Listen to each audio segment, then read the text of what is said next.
Le bruit du bacon qui grésille dans une poêle a quelque chose de réconfortant. Ce n'est pas juste de la cuisine, c'est un petit rituel matinal qui signale à ton estomac le début de la journée. Mais aussi familier que ce moment semble, la vérité c'est que le bacon n'est plus réservé au premier repas de la journée, et c'est pourquoi aujourd'hui nous allons voir comment le bacon a cessé d'être uniquement un aliment du petit déjeuner. Avant de commencer, abonne-toi à la chaîne Weird History Food. Laisse ensuite un commentaire et dis-nous quels autres aliments du petit déjeuner ou anciens tu aimerais découvrir. Maintenant, accroche-toi, celui-ci va vraiment crépiter. Tu feras comme moi et tu croiras ce que je crois. Alors, beurre ton bacon. Il est presque impossible de déterminer exactement quand les humains ont commencé à manger du bacon, mais il y a de fortes chances que personne n'ait pris la peine de noter la date, parce que cela remonte à avant l'invention de l'écriture. Ou du temps où ceux qui s'intéressaient au bacon savaient écrire. Le porc a toujours été l'un des animaux les plus faciles à élever, et la conservation de sa viande, salage, séchage, préservation, existe depuis des millénaires. Les anciens Chinois et les Romains salaient dans les poitrines de porc. En réalité, tous ceux qui élevaient des cochons ont compris l'effet du sel sur la viande séchée. Mais le mot bacon raconte sa propre petite histoire. Il vient d'une famille entière de termes germaniques. Baken, bacho, baka désignait l'arrière-train, la fesse ou une partie du dos du cochon à découper. Au XIIe siècle, les Anglais ont adopté baken, qui signifiait simplement porc, sans désigner des tranches de ventre ou du porc salé. En d'autres termes, le bacon était simplement le terme générique médiéval pour désigner la viande de porc qui n'était ni raffinée ni compliquée. Les Saxons considéraient le bacon non comme un luxe, mais comme un aliment de base quotidien. En fait, selon la très sérieuse société du petit déjeuner anglais, l'époque saxonne pourrait presque être qualifiée d'âge d'or du bacon, au cas où vous chercheriez un endroit où voyager dans le temps. À cette époque, les familles les comptaient beaucoup sur les cochons parce que les cochons étaient l'animal de ferme idéal. Ils se nourrissaient de restes, se reproduisaient constamment et pouvaient être abattus puis conservés pour aider les familles à survivre aux hivers difficiles. Le bacon n'était pas un plaisir mais un aliment essentiel, salé et durable, qui se conservait plus longtemps que les autres. Jusqu'à la révolution industrielle, le bacon était un aliment fait maison. Chaque foyer avec un cochon avait sa méthode de salaison. À l'époque, seule la salaison à sec existait. On frottait la poitrine de porc avec du sel, du sucre et des épices. Ce procédé, efficace, durait des semaines ou des mois selon le climat. Si le bacon devenait dur, tant pis. On pouvait le tremper, le bouillir ou le couper très fin pour faire du porc au maître. Tout a changé dans les années 70 quand John Harris, du Wiltshire en Angleterre, a vu ces méthodes de salaison maison et s'est dit « Et si on en faisait un commerce ?» Harris a ouvert la première usine de transformation de bacon commercial, changeant ainsi l'histoire du bacon. Au lieu que chaque famille prépare son porc salé, des villes entières pouvaient acheter du bacon standardisé, préparé professionnellement. L'entreprise de Harris devint le modèle des usines de bacon du XIXe siècle en Grande-Bretagne, et sa méthode de salaison du Wiltshire fit référence. Le bacon, autrefois artisanal, est devenu industriel. Pourtant, il n'était pas vu comme un aliment de petit déjeuner. Ce n'était même pas un aliment spécial, c'était juste de la nourriture, une composante fiable des repas tout au long de la journée. En réalité, ce sont les œufs qui étaient la vedette incontestée du petit déjeuner. Les poules pondent leurs œufs le matin et les œufs sont faciles, rapides et toujours prêts. Le bacon n'avait pas encore trouvé sa vocation. Cette partie de l'histoire allait nécessiter un homme qui pensait qu'aucune idée n'était trop étrange si elle poussait les gens à acheter quelque chose. L'association du bacon au petit déjeuner est un retournement historique surprenant qui n'est pas survenu naturellement. Aucun mouvement populaire n'a demandé que la poitrine de porc devienne la mascotte du matin. Les Américains ne se levèrent pas en voulant un petit déjeuner plus croustillant. L'idée est née d'une panique chez Beech-Nut, une entreprise autrefois spécialisée dans l'emballage qui s'était diversifiée dans l'alimentation. Leur bacon, l'un de leurs nouveaux produits, ne se vendait pas. Les Américains consommaient un peu de bacon, alors Beech-Nut a recruté stratégiquement. Edward Bernays, neveu de Sigmund Freud, est souvent vu comme le père des relations publiques modernes. Il était le cerveau derrière des campagnes qui ont normalisé tout, des concours de sculpture sur savon jusqu'aux fêtes de fumée. Il comprenait le désir humain mieux que les humains eux-mêmes. Et si vous avez déjà fait un achat impulsif, Bernays a probablement inventé cette impulsion. Lorsqu'il s'est attaqué au problème du bacon, il n'a pas commencé par le goût ou la tradition, il a visé directement la légitimité. Bernays a interrogé 1000 médecins avec une question très vague. Un petit déjeuner copieux est-il plus sain qu'un léger ? La plupart des médecins estimaient qu'un petit déjeuner plus copieux donnait plus d'énergie et était meilleur pour la santé. Bernet a associé ce consensus au bacon. Comme un complotiste relit des articles de journaux. Les médecins recommandent un petit déjeuner copieux. Du bacon et des œufs font un petit déjeuner copieux. Donc les médecins recommandent du bacon et des œufs. Aucune faille dans cette logique, mais soudainement, le bacon a eu son doctorat. La campagne a explosé dans les journaux et à la radio. Soudain, le bacon n'était plus un simple aliment, mais un carburant approuvé et recommandé par les médecins, presque médicinal. Les pubs montraient des familles travailleuses débutant la journée avec du bacon et des œufs, et l'Amérique adorait cela, littéralement et figurativement. Dans les années 20 et 30, l'association était scellée. Le bacon était soudé au repas du matin. Je voudrais 4 tranches de bacon sans œufs. Tu veux 4 tranches de bacon sans œufs pour le petit déjeuner, c'est bien ça ? Oui. Ce qui est fou, c'est que ce n'était pas l'histoire d'un aliment qui dérivait lentement vers une niche culturelle particulière. C'était l'histoire d'une niche qui se construisait autour d'un aliment. Le bacon est devenu l'élément central du petit déjeuner. Non pas par tradition, mais grâce à une campagne de relations publiques si efficace qu'elle a remodelé les habitudes alimentaires d'une nation entière. Une fois l'idée acceptée, elle paraissait logique. Le bacon faisait partie du petit déjeuner, jusqu'à ce que cela change. Maintenant que le bacon avait obtenu une place permanente dans la matinée américaine, il vaut la peine de sortir un instant du récit. Pour comprendre le bacon, il faut savoir comment il est salé, fumé et tranché, car cela fonde tout ce qui a suivi.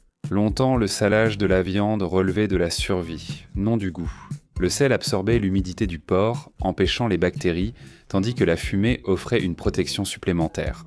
Le résultat final était un morceau de viande qui pouvait durer tout l'hiver, sans pourrir ni se transformer en quelque chose qui tuerait toute votre famille et vous-même. On ne sale plus la viande comme avant, mais on continue, car cela donne au bacon son goût unique. Sel et thym modifient le porc chimiquement, raffermissent sa texture et renforcent sa saveur. C'est sûrement la meilleure découverte accidentelle. Le salage à sec est la méthode traditionnelle utilisée depuis des siècles. Il suffit de frotter du sel sur la viande et de laisser agir. Ce procédé donne un bacon au goût intense, mais il est long. Des morceaux entiers restent au froid des semaines, voire des mois. Cette méthode semble collaborer avec l'univers, contrairement au salage humide qui privilégie la régularité au temps. Le porc est plongé dans une saumure, ce qui accélère et uniformise la salaison, au lieu d'utiliser seulement du sel. Beaucoup de producteurs de bacon industriel ont adopté cette méthode pour permettre la production à grande échelle. Il existe aussi la salaison par injection, méthode industrielle très rapide utilisée dans les usines modernes. Les fabricants injectent la saumure directement dans le porc au lieu de faire tremper la viande. Cela réduit considérablement le temps de salaison et produit le bacon mou, pliable et légèrement aqueux que la plupart des Américains connaissent. C'est aussi pourquoi beaucoup de bacon rétrécit fortement à la cuisson, ce qui fait partie de ces petites déceptions dont on ne se remet jamais vraiment. Le type de bacon que vous obtenez dépend beaucoup de la coupe. Le bacon américain, ou side bacon, vient du ventre et c'est la tranche croustillante et grasse des menus de dîner. Le bacon de dos britannique, issu du filet, est plus maigre et ressemble au jambon par sa texture. La pancetta, version italienne salée mais non fumée, est souvent roulée en tubes et finement tranchée. Il existe également des morceaux plus spécialisés. Le bacon de collet provenant de l'épaule, le bacon cottage issu de la partie la plus maigre de l'épaule, et le bacon de joue provenant des joues. Et la guanciale qui techniquement n'est pas du bacon, mais qui s'en rapproche suffisamment pour que les Italiens l'utilisent afin de donner à la carbonara un goût si divin qu'on dirait que des anges chantent et dansent autour de vous. Le bacon appartient à cette catégorie où, malgré sa mauvaise réputation pour la santé, on continue d'en consommer sans trop s'en soucier. Il est riche en graisse, en sodium et contient souvent des conservateurs. L'Organisation mondiale de la santé a classé la viande transformée comme cancérigène, provoquant une courte panique avant que chacun se souvienne avoir survécu à des années de cheeseburger au bacon. La modération est la clé. Quelques tranches ne nuisent pas, mais plusieurs kilos, oui. Je mange 5 tranches de bacon et pour le déjeuner, je prends un sandwich au bacon. Et pour le goûter de midi... Du bacon. Du bacon, une sacrée assiette. Mais aucune précaution nutritionnelle n'a pu empêcher ce qui s'est passé ensuite. Pour comprendre l'évolution du bacon après le boom du petit déjeuner, il faut regarder au-delà de l'Amérique, car il a pris des formes et réputations variées dans le monde entier. Les Britanniques son lestan sont restés fidèles au bacon de dos, cette coupe que les Américains appellent à tort bacon canadien, alors que les Canadiens eux-mêmes ne l'appellent pas ainsi. Les Allemands consommaient le Speck, un porc fumé souvent cru, plus ferme et salé. Les Italiens ont amélioré la pancetta et la guanciale. La cuisine japonaise a commencé à incorporer un bacon plus fin et plus tendre dans tout, du ramen à l'onigiri. Le barbecue coréen a instauré des rituels autour de la cuisson du samgyeopsal, sur des flammes de table. Avec l'expansion du bacon sur les continents, les alternatives ont aussi proliféré. Ceux qui évitèrent le porc ont choisi le bacon de dinde ou de bœuf, tandis que les végétariens ont préféré des lanières de tempeh ou soja fumé et aromatisé pour imiter le bacon. Vous pouvez même utiliser un éplucheur ou une mandoline réglée finement sur une carotte, puis, avec de la fumée liquide et les bonnes épices, vous obtenez une autre alternative au bacon. Les produits originaux montrèrent que le bacon devenait une idée, pas seulement un aliment. Des morceaux de bacon qui n'ont jamais approché du vrai porc, de la baconaise, du sel au bacon, du bacon en conserve, des grilles, de la glace au bacon, du baume à lèvres au bacon. Si cela existait, quelqu'un en faisait une version au bacon. Le monde se préparait clairement à la transformation finale du bacon. Au début des années 2000, le bacon a refusé son rôle habituel avec les œufs et le pain grillé, apparaissant là où il n'avait rien à faire. À cette époque, le bacon est devenu un phénomène culturel, dépassant son statut d'aliment de petit déjeuner. C'était imprimé sur des t-shirts, utilisé ironiquement, aimé et moqué à la fois. Crêpes au bacon, c'est ce que je vais faire. Crêpes au bacon. Vers 2011, Bakken est devenu incontrôlable, avec des festivals culinaires lui dédiant des week-ends. Les bars ajoutaient du bacon dans les cocktails, les boutiques de donuts en mettaient sur des donuts à l'érable, les restaurants de burgers gastronomiques en superposaient sur des steaks de 5 cm d'épaisseur. Les chefs l'intégraient dans des plats surprenants. Glace, vodka, guimauves au bacon. Les ventes ont explosé.